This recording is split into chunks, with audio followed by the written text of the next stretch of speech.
নমস্কার, বনির ডায়েরিতে আপনাদের সবাইকে স্বাগত। ফের চর্চায় কাঞ্চন মল্লিক।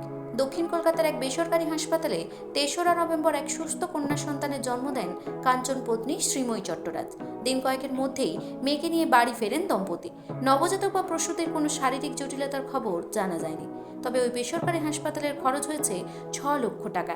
জানা গিয়েছে মঙ্গলবার বিধানসভায় সেই ৬ লাখে বিল জমা দেন কাঞ্চন। বিধায়ক অভিনেতাকে নিয়ে তাই আবার বিতর্ক।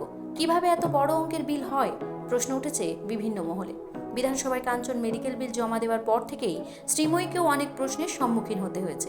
সেই প্রসঙ্গে এবার মুখ খুললেন শ্রীময়ী চট্টরাজ।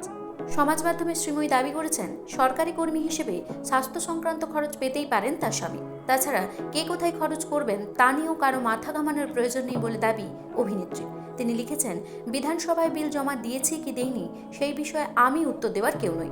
তার কারণ আমি বিধানসভার সদস্য নই।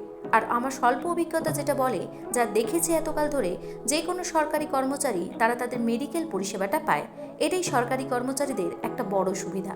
কিন্তু চিকিৎসকের পারিশ্রমিক কেন এত বেশি, এই প্রশ্নের উত্তরে শ্রীময়ী দাবি, আমার চিকিৎসকের পারিশ্রমিক নিয়ে যারা প্রশ্ন তুলেছেন তারা একবার চিকিৎসকের শিক্ষাগত যোগ্যতা এবং অভিজ্ঞতা বিচার করে তারপর প্রশ্ন করবেন। আর একটা কথা জানাতে চাই, ডাক্তারবাবুর একমাত্র রোগী কাঞ্চন মল্লিক বা শ্রীময়ী চট্টরাজ নন।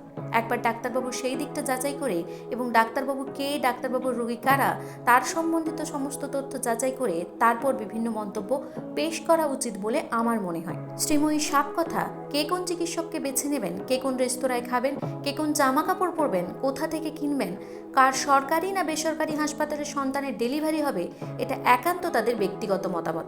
এই নিয়ে দয়া করে অনধিকার চর্চা আপনারা করবেন না। অভিনেত্রী মনে করেন না তারা কোনো অপরাধমূলক কাজ করেছেন, তাই তার অনুরোধ, অনেক কিছু নিয়ে কথা বলার বা সমালোচনা করার বা চর্চা করার বিষয় রয়েছে।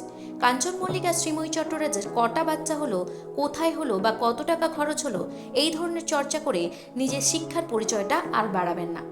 এই ধরনের চর্চা যে আদতে তাদের প্রচারের আলোয় রাখছে তা নিজেও মনে করেন শ্রীময়ী। তিনি লিখেছেন, আমাদের অযথা অতি মূল্যবান বানিয়ে দেবেন না।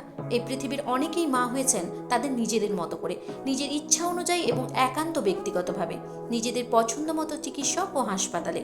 তাই আমি কোনো বিরল মা নই। এই বিষয়ে আপনাদের কি মতামত তা অবশ্যই কমেন্ট করে জানাবেন। বিনোদন জগতের আরও নিত্য নতুন খবর পাওয়ার জন্য আমাদের চ্যানেলের সঙ্গে জুড়ে থাকুন। ধন্যবাদ।